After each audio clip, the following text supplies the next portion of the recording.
Devaya.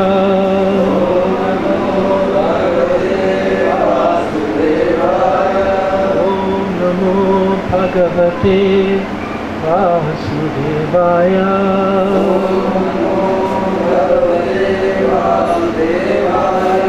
Om Namo Bhagavate Vasudevaya.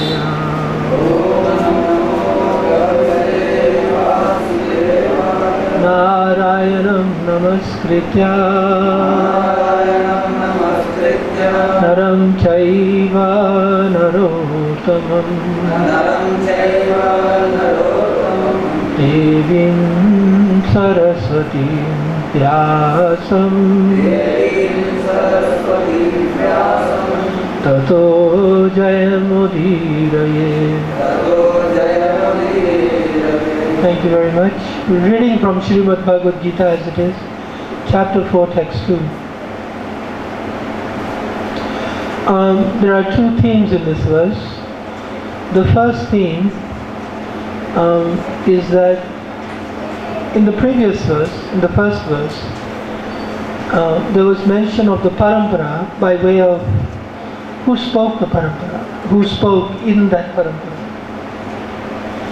And this verse speaks of the parampara by way of the qualification of those who received this knowledge by parampara, namely the Rajarshis. So it's like a qualification to receive the knowledge of the Gita. Okay, that's the first thing. I think there's an echo in the echo. Too loud or something. And the second theme is that this knowledge, it's too loud, this knowledge can become lost. Two themes in this one verse.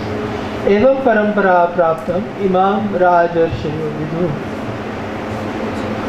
sa kalineha mahata yoga nashta parantapa. Evam, in this way, or thus, the way that Krishna already spoke, Vivaswan Manave Praha. Parampara, by this succession, Praptam, it was received, Imam, this science, this particular yoga, Rajarishi, by saintly kings. Vidhu, you should understand, Arjuna, excuse me, that this is how this knowledge has been received in throughout time, throughout the ages.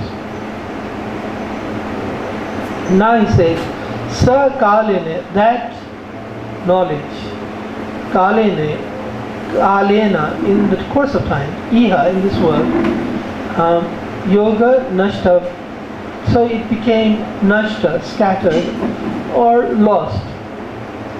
Now, tendency is to say Nashta, it means destroyed, which it does, but knowledge is not destroyed.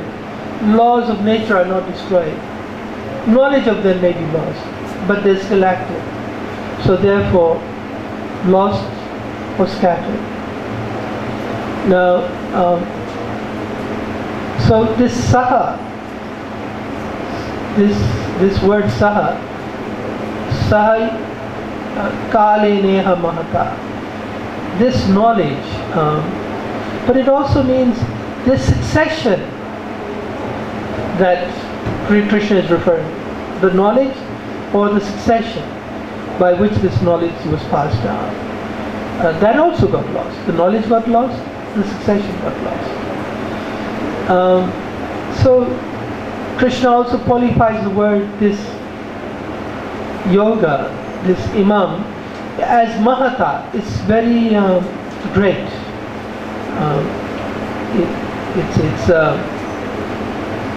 It's powerful. It's important. So it's so important. It has its own disciplic succession for that knowledge. It's interesting, just by way of, supplementary knowledge. That most knowledge, even in present day, have been passed down like this, from teacher to apprentice. The word apprentice was used. So somebody would go to a person who was expert in that field and become their student, their apprentice, and that way become the next master of that particular secret or understanding. So naturally, spiritual life has its own parampara. Mahata is so very great. Okay, and the students of this were Raj Rishi, kings. Moreover, they were saintly kings, not just kings. It was not enough to be a king. You had to be a saintly king in order to be a student. So we could take it a little further. It wasn't for scoundrels. It was not for scoundrels, for unfit people. It was for the very best of the best. And they are the students of this knowledge.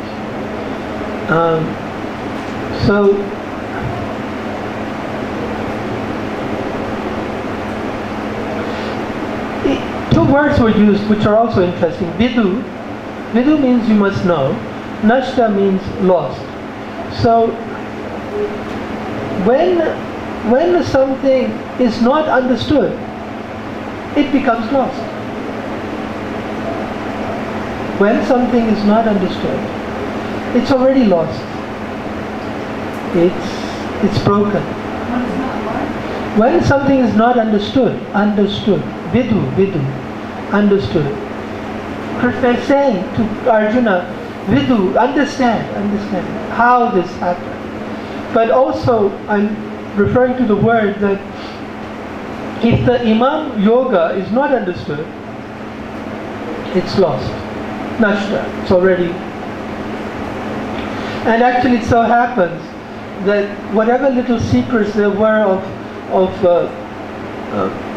cooking, of making cabinets, of doing things, of growing seeds, if they were very secret knowledge and they were not understood by the next person, they became lost. That's a natural phenomenon. Okay, now the translation. The supreme science was thus received through the chain of disciplic succession, and the saintly kings understood it in that way. But in course of time, the succession was broken, and therefore the science as it is appears to be lost. So that's an interesting phrase here. And the saintly kings understood it in that way.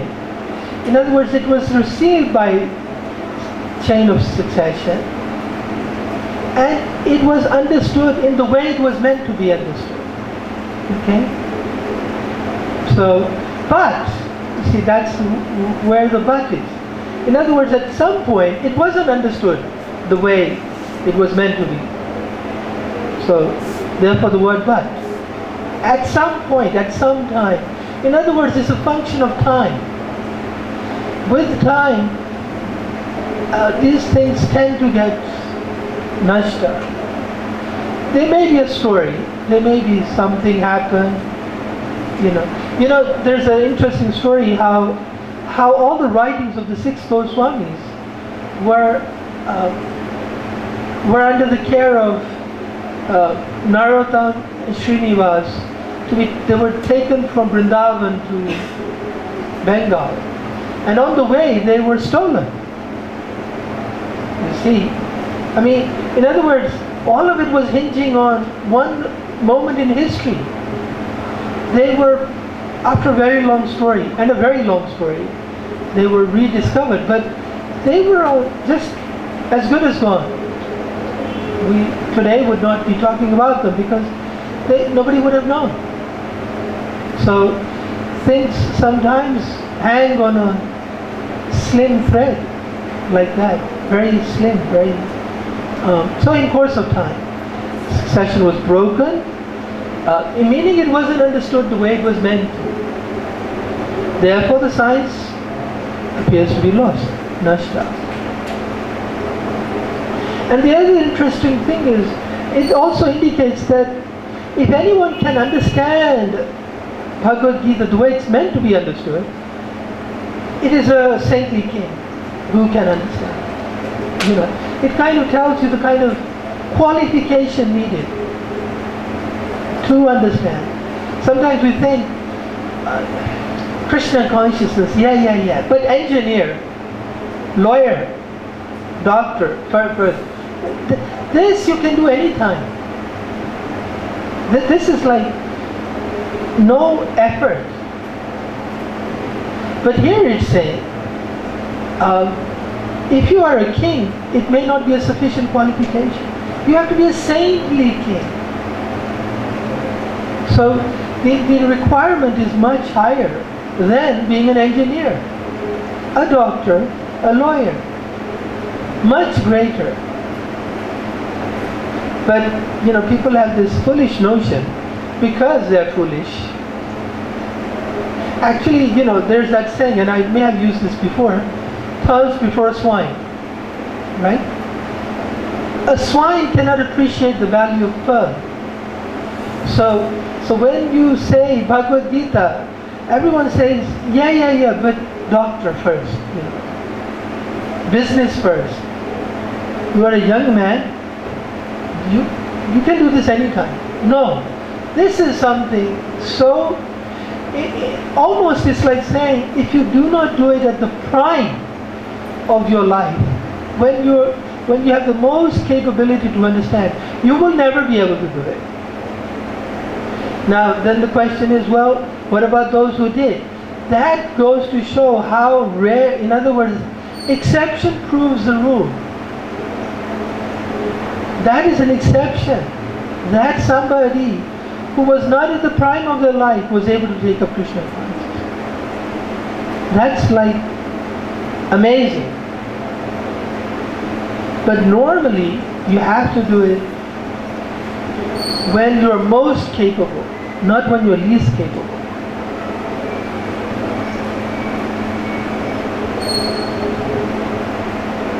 And so that's corroborated by the word mahata as well.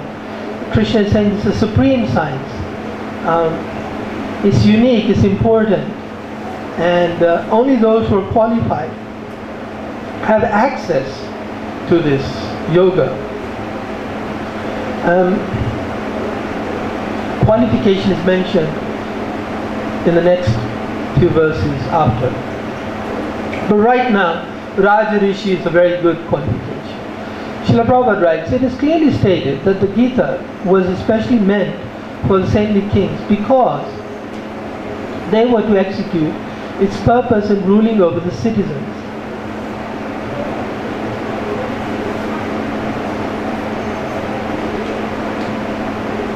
It's another funny notion, isn't it? That there's a manual how to get the most out of your car, and you say, well, I'll read the manual after I've driven the car. The purpose, so the Bhagavad Gita is meant for how to rule others, for kings, how to make the right choices in life. If you've already lived your life, what are you going to do with this knowledge now? It's over, you see. So it really is very important to understand the Gita's paramount importance at the early stages of life. And so the ruler, if he says, well, I'll read the Bhagavad Gita when I retire from government post, it's to do your government post that you need the Bhagavad Gita, actually. Certainly Bhagavad Gita was never meant for the demonic persons who dissipate its value for no one's benefit and devise all types of interpretations according to personal whims. So it's not meant for people who fool around in the name of the Bhagavad Gita, say things that are not supported in the Bhagavad Gita, and dabble. You know, you're conducting an important nuclear test. You can't just say, oh, this button looks interesting. This is not how you conduct. You're not measuring the right kind of approach to the importance of the experiment. It has to be appropriate. Bhagavad Gita requires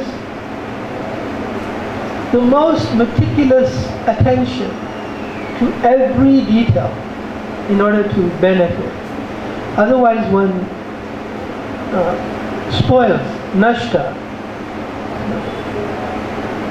So really it's a practical book, and it's for a practical purpose, not for idle, philosophical speculation. As soon as the original purpose was scattered by the motives of the unscrupulous commentators, there arose the need to re-establish the disciplic succession. So in one sense, what kills the parampara, the continuation, is this motivated interpretation of the Gita. That is what kills it. You have to receive it as it is, and you have to be so good that it stays as it is after you have handled it. Actually, that requires a lot of qualification, because the tendency is when somebody receives something, after a while it doesn't stay the same. Everything is spoiled. So a person who is very qualified, he is able to preserve it as it is. There's an interesting concept in material world. It's called heirloom. Heirloom. Heirloom. It's something you receive, and it's your duty to preserve it for the next generation. You see, it's a heirloom, family heirloom. So those who don't know the science of preserving a heirloom, they will go and pawn it.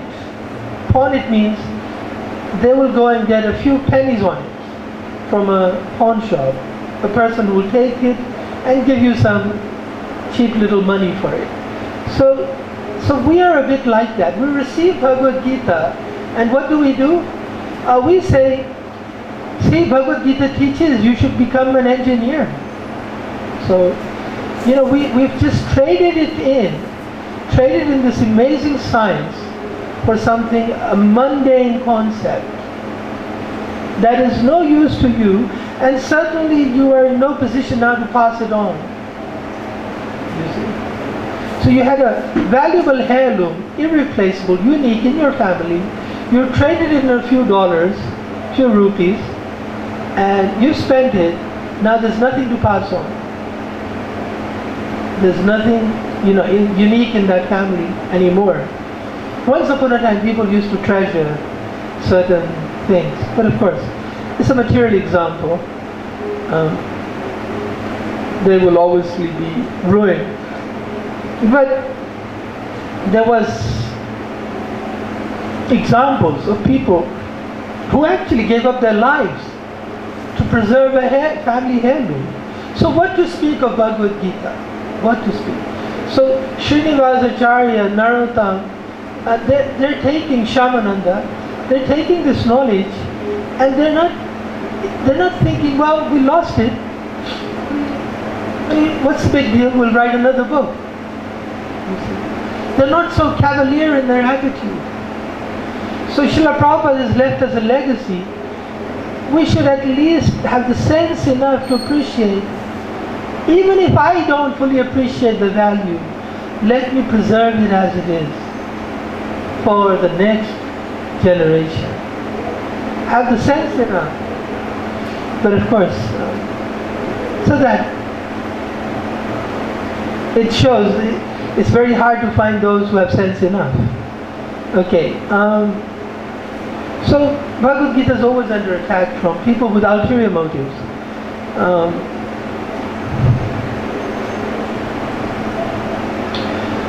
5,000 years ago, it was detected by the Lord himself that the disciplic succession was broken, and therefore he declared that the purpose of the Gita appeared to be lost.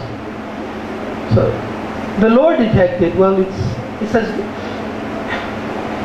he couldn't tell Arjuna, go there, you'll find the answer to your question. Krishna had to again reveal the Bhagavad Gita as it was first revealed to the sun god 120 million plus years ago. In the same way, at the present moment, there are many editions of the Gita, but almost all of them, that means all of them, are not according to authorized disciplic succession. So Prabhupada is saying that it happened 5,000 years ago when Krishna spoke to Arjuna, but he's saying the same thing is true today when he's writing this. These innumerable interpretations by different mundane scholars do not accept the Supreme Personality of Godhead, Krishna, although they make a good business on the words of Shri Krishna. So that's, in other words, he's saying it's not just an accusation. I can give you evidence. And the evidence is, they don't accept Krishna as the Supreme Personality. That is the evidence. The Bhagavad Gita specifically says, Krishna is the Supreme Person. Matta paratram nanyat. There's nothing superior to me. Aham hi adi devana. I am the Lord of even all the demigods.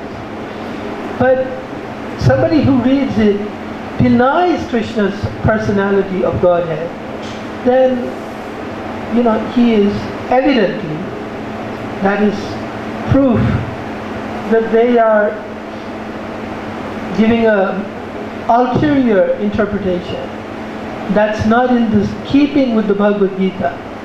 So this spirit is demonic, because demons do not believe in God but simply enjoy the property of the Supreme.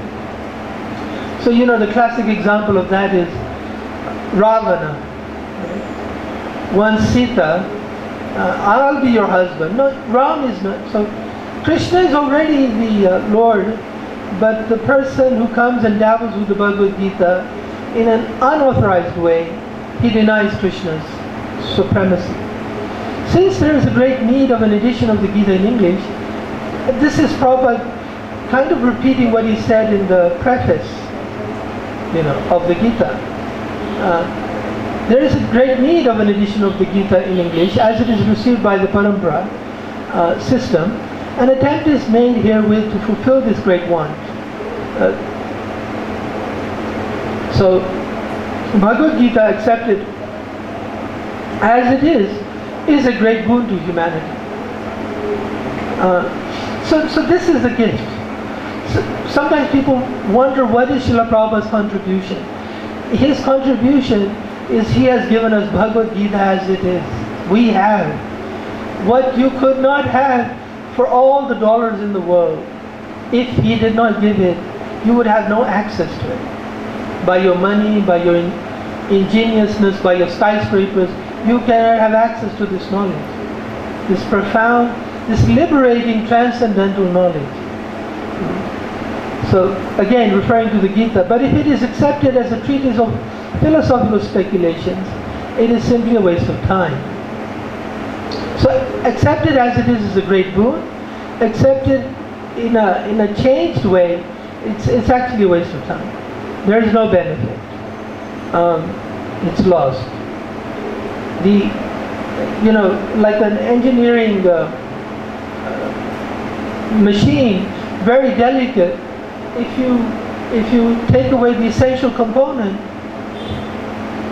it's just dead weight. It has no use. So there is an essential component to the Bhagavad Gita, and that is Krishna is the Supreme Personality of God. You take away that, you're looking at a useless piece of information actually. That's the most essential. And just to be able to preserve that, it takes a saintly king. It takes a saintly king who would know, no, this is not to be touched. Saintly kings know they can appreciate the value of something that should not be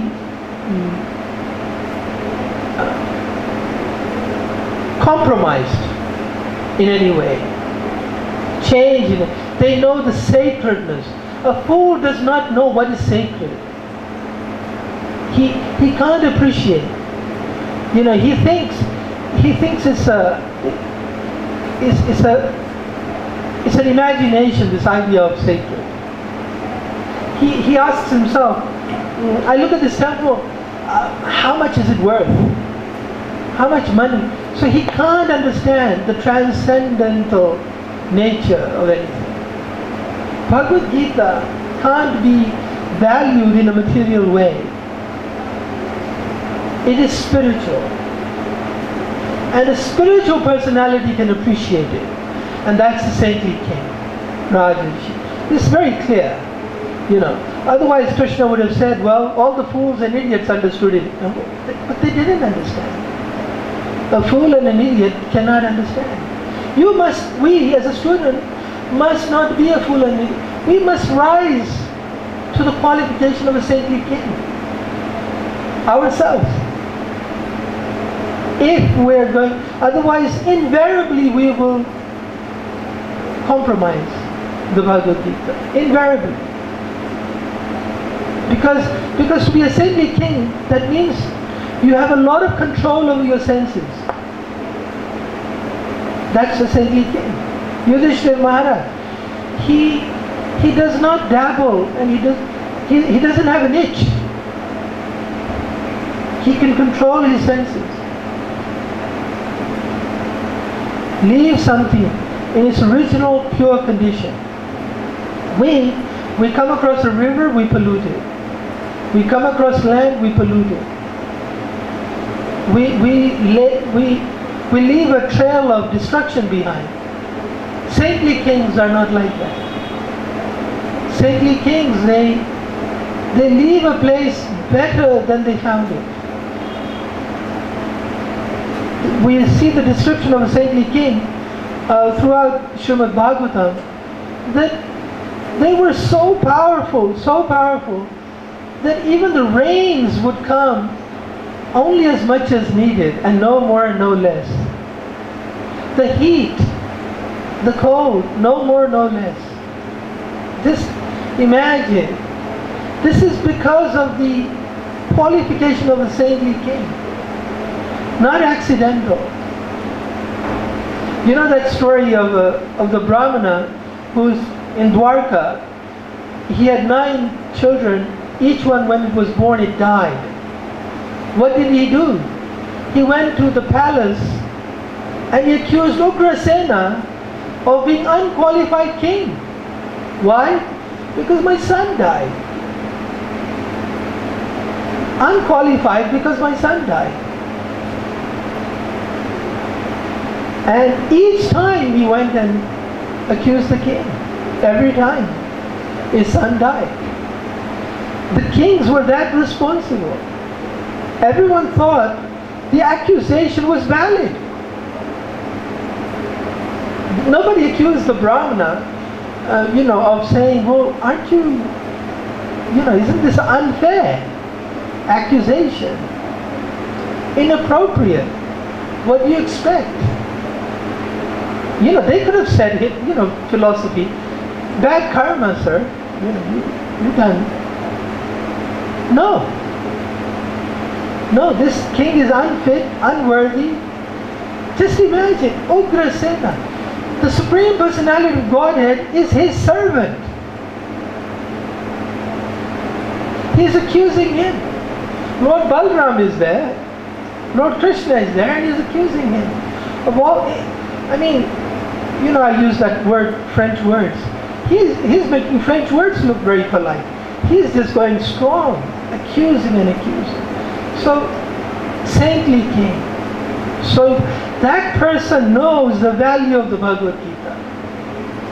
And when such a person who is not a saintly king receives Bhagavad Gita, surprise, surprise, we don't know where is Bhagavad Gita.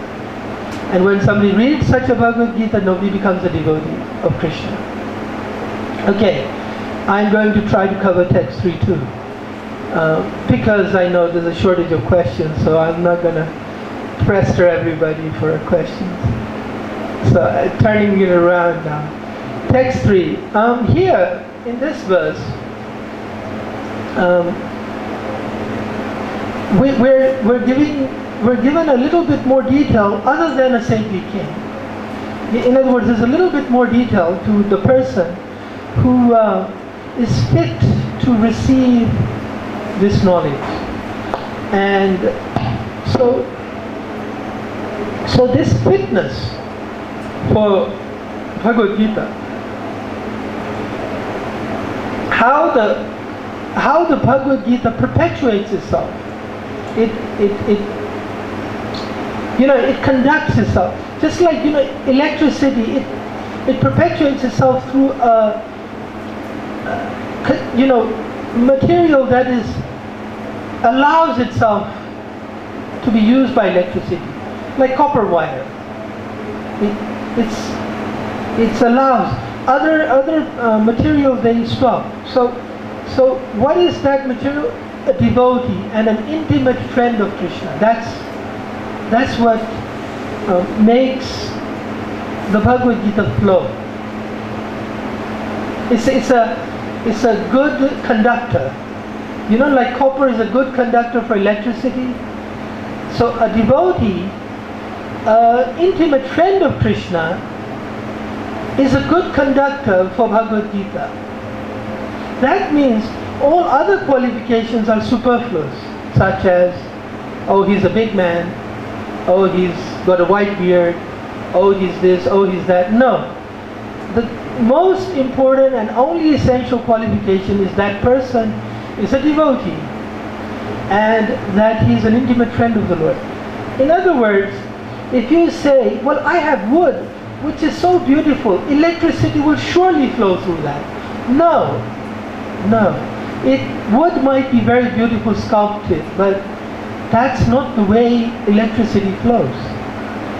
Bhagavad Gita flows through a certain medium that is appropriate. And Krishna is giving that definition as a person who is a devotee and an intimate friend. Sa eva ayam maya te adya yoga prokta puratana bhaktosi me sakha cha iti rahasyam hi etad uttam. So Krishna is not flattering Arjuna. He's telling him why he's a good recipient. That saha, that same knowledge, ayam, adya, today, right now, I am prokta, I'm speaking to you. Why? Bhakta asi, you are my devotee. Bhakta. Not even you're a yogi. Not good enough if you're a yogi. In other words, you might be a yogi, but you're not my bhakta. You're not a good conductor for Bhagavad Gita. You might be very austere, very powerful, mystic cities, a big man, but that's not a good candidate for holding and disseminating Bhagavad Gita. You have to be a devotee. And then he says, cha, also, sakha, me sakha, you're my friend. You're not inimical to me. You're not averse to me. You're not envious of me. Do you remember, up to this point, I told you why Bhakti Yoga could not be mentioned straight away. Because there is a certain degree of envy. So Krishna is saying, you have no such envy. Therefore, rahasyam, I can give you the secret. This supreme, transcendental secret, I can give it to you. Even though it's lost, you can take it. It's very good actually, isn't it? I mean, you could not have it more crystal clear. What is the requirement? It's just like if you're an engineer, it's a boon to understand that this electrical experiment won't work unless I have good, pure copper. For example, if you have adulterated copper, that's also a problem because electricity finds itself difficult. So this Copper situation, pure copper is a pure devotee who is not envious of Krishna. And because that's what is required to all other people who are not devotees of Krishna, who are not friends of Krishna, it's a mystery. They scratch their head. Why are these people so worked up about Bhagavad Gita? What's their problem? Can't you get a job like everybody else? They think, just like for a Shudra, I'm speaking of not a Varnashram Shudra, but just a foolish person addicted to working with his hands. He can't understand what useful purpose a Brahmana plays in society. Because he doesn't see him doing anything useful. All day, what does he do? He does nothing. His measure of importance of a person is by how much the sweat of his brow, how hard he works.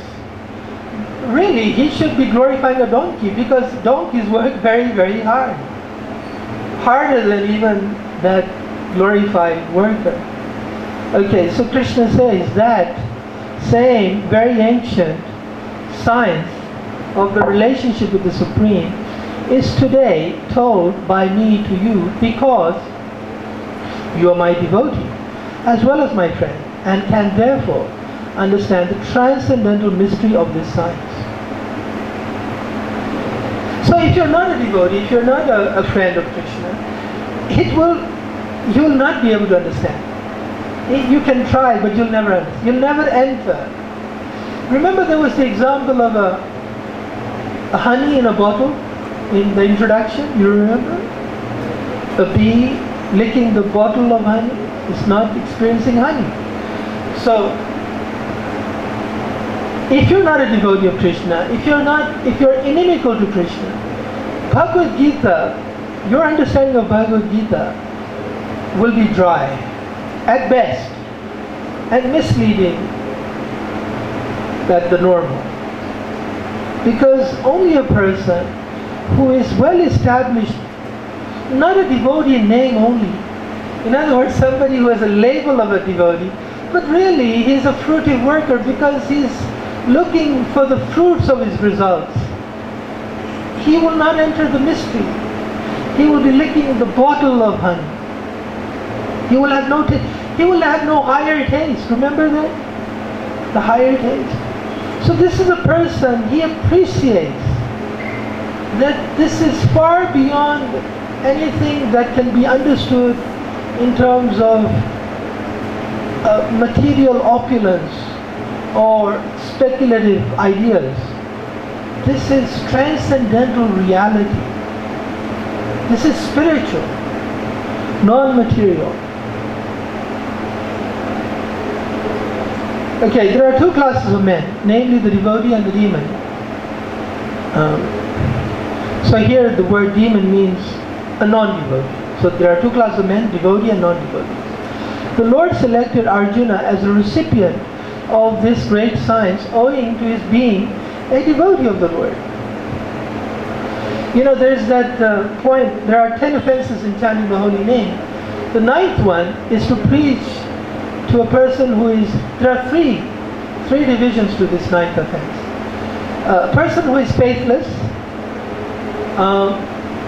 who is Krishna Unmukhi, he is envious of Krishna. Ashradadane, Krishna Unmukhi, Asrinvatam, he will not hear you. You as a person, he will not hear. So if you preach to them, then you commit the 9th offense. So, because he lacks the faith, and to understand Bhagavad Gita, the requirement is to not have that offense, meaning not have faithlessness. And also he can't impart Bhagavad Gita to me. Because Bhagavad Gita does require, there is a prerequisite. You know, like in order to go to do medicine, they asked, have you done this? You have to have prerequisite. You can't even become a student unless you have some prerequisite. Bhagavad Gita has a prerequisite. Arjuna was not qualified to hear Bhagavad Gita until he fulfilled the prerequisite. In his case was, he turned to Krishna and surrendered. Until that point, Prabhupada says, Bhagavad Gita did not begin. So, can't be given, indiscriminately. Unlike Lord Chaitanya, love of God is giving, but it doesn't have, Bhagavad Gita can't be given without some discrimination. So Prabhupada writes, the Lord selected Arjuna as the recipient of this great science owing to his being a devotee of the Lord, but for the demon, the non-devotee, it is not possible to understand this great mysterious science.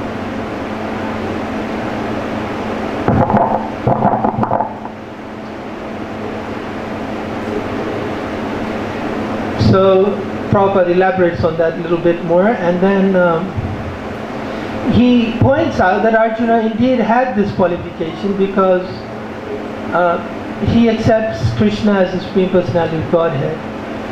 And so he's saying, Prabhupada is saying, that a commentator on the Gita must be like Arjuna. Must have the same devotional understanding that Arjuna has.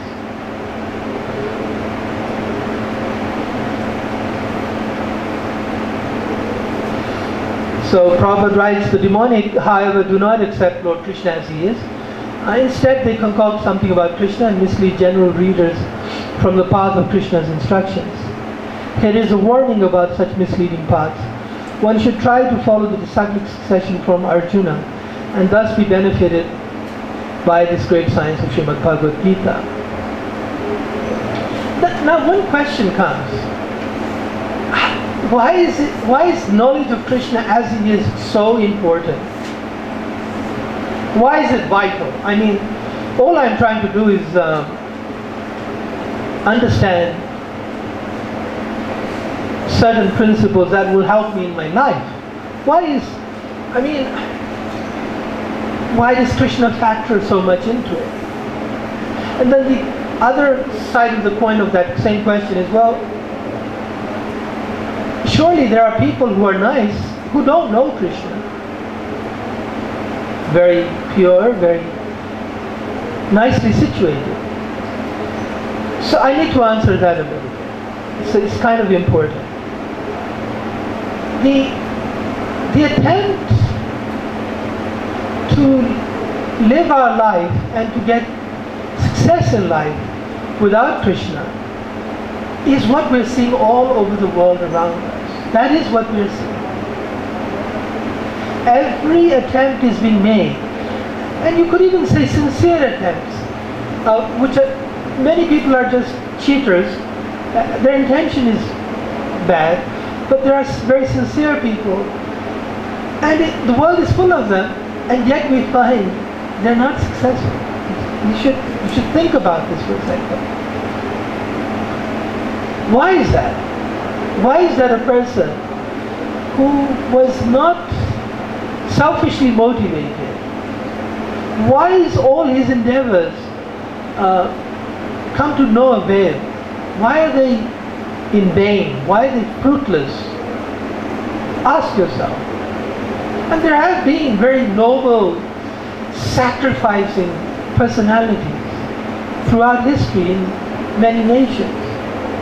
Why is their efforts rewarded with failure? So now you begin to appreciate why having knowledge of Krishna has some relevance. Because without Krishna, everything is a failure. Knowledge of Krishna. We're not even saying that.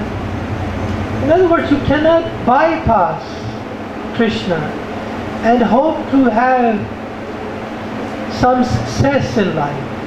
It's that saying, it's an effort to have the kingdom of God without God. Thank you.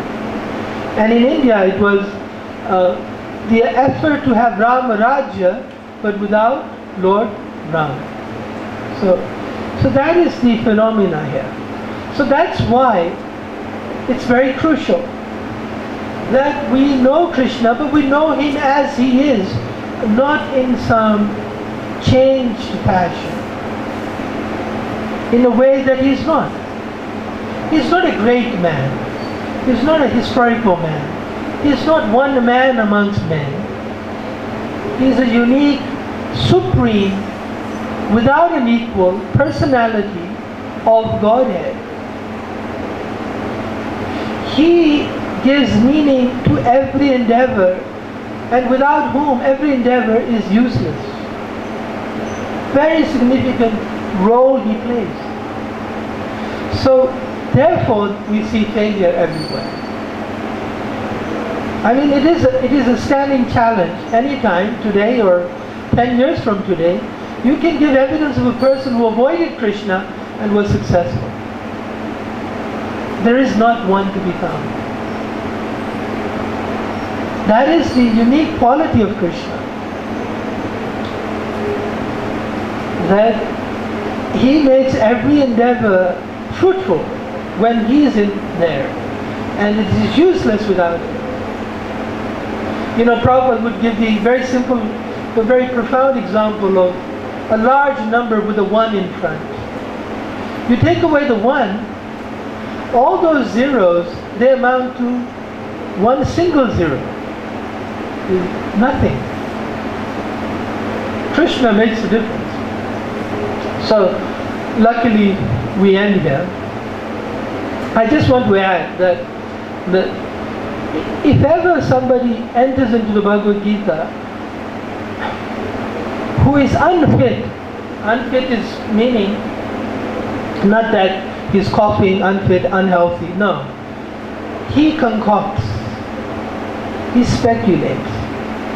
Then that whole exercise of listening to a Bhagavad Gita and speaking a Bhagavad Gita like that is Srimad Bhagavatam uses the word Shrama eva hi kevalam. It is simply labor. The word Shrama eva hi kevalam means, Shrama means labor. It is simply just labor. If the benefit of laboring is a benefit, then that's what you get.